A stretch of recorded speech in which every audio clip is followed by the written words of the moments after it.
Hello, ಇವತ್ತು ಕ್ವಿಕ್ಕಾಗಿ tofu ಮತ್ತು methi use ಮಾಡಿಕೊಂಡು ಯಾವ ಥರ ಸಬ್ಜಿ ಮಾಡಬೇಕು ಅಂತ ನೋಡೋಣ. ಫಸ್ಟಿಗೆ ನಾನು ಟೋಫುವನ್ನು ಚಿಕ್ಕದಾಗಿ ಕಟ್ ಮಾಡಿಕೊಂಡು ಫ್ರೈ ಮಾಡಿದ್ದೀನಿ ಗೋಲ್ಡನ್ ಕಲರ್ ಬರೋವರೆಗೂ. ಅದರಲ್ಲಿ ಸ್ವಲ್ಪ ಖಾರದ ಪುಡಿ, ಸ್ವಲ್ಪ ಸಾಲ್ಟ್ ಹಾಕ್ಕೊಂಡು ಮಿಕ್ಸ್ ಮಾಡಿ ಸೈಡಿಗೆ ಇಟ್ಕೊಂಡ್ಬಿಡಬೇಕು. ಆಮೇಲೆ ನಾವು ಮಸಾಲೆಗೆ ತಯಾರಿ ಮಾಡ್ಕೊಳ್ಳೋಣ. ಇಲ್ಲಿ ನಾನು ಈರುಳ್ಳಿ, ಕೊತ್ತಂಬರಿ ಮತ್ತು ಟೊಮ್ಯಾಟೊ ಮತ್ತು ಮೇಥಿ ಹೆಚ್ಚಿಟ್ಕೊಂಡಿದ್ದೀನಿ. ಸೊ ಇವಾಗ ಒಂದು ಪಾತ್ರೆಯಲ್ಲಿ ಎಣ್ಣೆ ಹಾಕ್ಕೊಂಡು ಅದಕ್ಕೆ ಜೀರಿಗೆ ಹಾಕ್ಕೊಂಡು ಆಮೇಲೆ ಈರುಳ್ಳಿ ಹಾಕ್ಕೊಂಡು ಫ್ರೈ ಮಾಡ್ಕೋಬೇಕು. ಸೊ ಈರುಳ್ಳಿ ಆಮೇಲೆ ಟೊಮ್ಯಾಟೊ ಹಾಕಿ ಮತ್ತೆ ಸ್ವಲ್ಪ ಫ್ರೈ ಮಾಡ್ಕೊಳ್ಳಿ.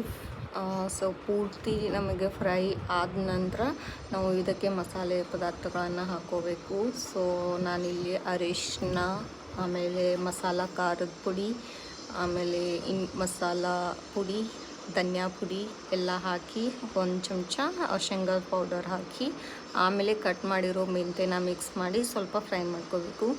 ಸೊ ಅದೆಲ್ಲ ಮೇಥಿ ಎಲ್ಲ ಫ್ರೈ ಆದ ನಂತರ ನಾವು ಕಟ್ ಮಾಡಿ ಟೋಫು ಮಸಾಲೆ ಹಾಕಿ ಇಟ್ಕೊಂಡಿರ್ತೀವಲ್ಲ ಅದನ್ನು ಇದಕ್ಕೆ ಹಾಕಿ ಮತ್ತೆ ಸ್ವಲ್ಪ ಫ್ರೈ ಮಾಡಬೇಕು.